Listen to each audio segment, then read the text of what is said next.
हे रंग, हे मुखवटे यांच्यातच तर दडलाय आपल्या भारताचा खरा आत्मा.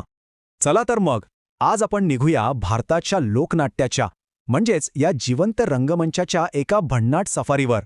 कधी विचार केलाय का की आपल्या महाकाव्यातले मोठे मोठे नायक, आपले दैवी देवदेवता आणि गावाकडचा साधाभोळा विदूषक ह्या सगळ्यांमध्ये समान दुवा काय असेल? याचं उत्तर आहे आपल्या भारताचा लोकनाट्याचा चैतन्यमय सळसळता रंगमंच. हो, आणि आज आपण याच रंगमंचावर एक फेरफटका मारणार आहोत, एक मोठी सफर करणार आहोत. चला तर मग आपल्या या सफरीची सुरुवात करूया उत्तर आणि पश्चिम भारतापासून, म्हणजे अगदी काश्मीरच्या बर्फाळ प्रदेशातल्या विनोदापासून ते थेट महाराष्ट्राच्या रांगड्या मातीतल्या पोवाड्यांपर्यंत. पाहूया काय काय दडलं इथे. आणि इथली विविधता तर बघा, अक्षरशः थक्क करणारी आहे. म्हणजे बघा, एका बाजूला काश्मीरमध्ये भांडपाथेर आहे, जे सामाजिक विषयांवर अगदी मार्मिकपणे पण विनोदी शैली टीका करतं, तर दुसऱ्याच बाजूला आपल्या महाराष्ट्रातले पोवाडे आहेत, जे शिवाजी महाराजांच्या शौर्याने नुसता आसमंत दणानून सोडतात. आणि एवढंच नाही, गुजरातच्या भवाईमध्ये तर भक्ती आणि प्रणय या दोन्ही रसांचा एक अनोखा संगम अनुभवायला मिळतो. आणि महाराष्ट्राच्या तमाशाबद्दल तर काय बोलावं. याचं सगळ्यात मोठं वैशिष्ट्य माहितीये काय? ते म्हणजे यातली मुरकी नावाची स्त्री कलाकार.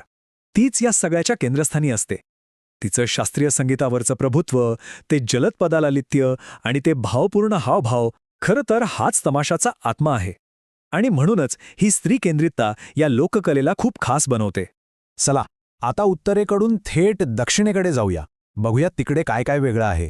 कारण इथे ना कथा थोडी बदलते. इथे विधी, महाकाव्य आणि एकदम दमदार नाट्यप्रकारांचा बोलबाला आहे. दक्षिण भारतात लोकनाट्याची नाळ थेट विधी आणि परंपरांशी जोडलेली दिसते. म्हणजे बघा ना, आंध्र प्रदेशातली बुराकथा ही एक जबरदस्त मौखिक कथाकथन शैली आहे. कर्नाटकातलं यक्षगान तर महाकाव्यांना इतक्या भव्य रूपात सादर करतं की बघतच राहावं. आणि केरळमधलं कृष्णाट्टम, अरे बापरे, हा तर तब्बल 8 दिवस चालणारा एक संपूर्ण नाट्योत्सवच असतो. आता यातला एक प्रकार तर खूपच इंटरेस्टिंग आहे, तो म्हणजे केरळचा चौविट्टू नाटकम. याला स्टॅम्पिंग ड्रामा असंही म्हणतात. आणि हे नाव त्याला अगदी परफेक्ट बसतं, कारण हा 17व्या शतकातला एक ख्रिश्चन कलाप्रकार आहे. आणि याची खरी ओळख आहे ती म्हणजे जोरदार दणकेबाज पदलालित्य. म्हणजे पायांच्या आवाजानेच अख्खा मंच दणाणून जातो. बरं, आता दक्षिण भारताच्या या दणकेबाज परंपरेनंतर आपला प्रवास वळतोय पूर्व आणि मध्य भारताकडे. आणि इथे आपल्याला कथा पुन्हा एकदा देवांच्या आणि पौराणिक नायकांच्या जवळ जाताना दिसतीये. या भागातही बरीच विविधता आहे. म्हणजे बघा, कोकण आणि गोव्यात दशावतार सादर होतो, ओडिशामध्ये दसकठिया आणि आसाममध्ये ओझापाली आहे. आता या दोन्ही प्रकारांमध्ये एक गोष्ट कॉमन आहे, ती म्हणजे एक मुख्य निवेदक असतो आणि त्याला साथ द्यायला एक सहगायकांचा गट असतो. आणि हो, उत्तर प्रदेशात तर भगवान श्रीकृष्णाच्या लीलांवर आधारित रासलीला सादर केली जाते, हे तर आपल्याला माहीतच आहे.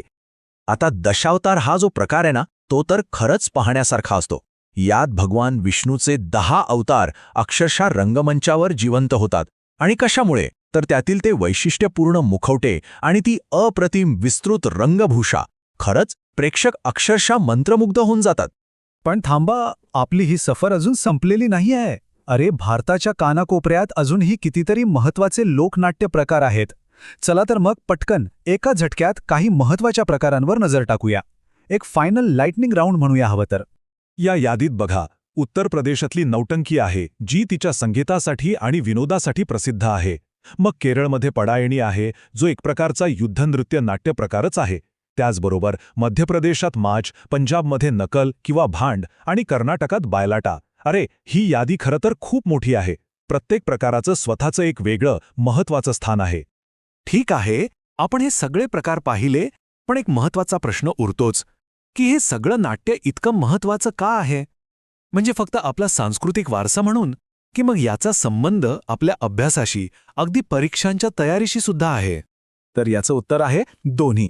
ही माहिती फक्त आपलं सांस्कृतिक ज्ञान वाढवत नाही, तर जे लोक UPSC सारख्या स्पर्धा परीक्षांची तयारी करतायत त्यांच्यासाठी तर ही अक्षरशः सोन्याची खाण आहे.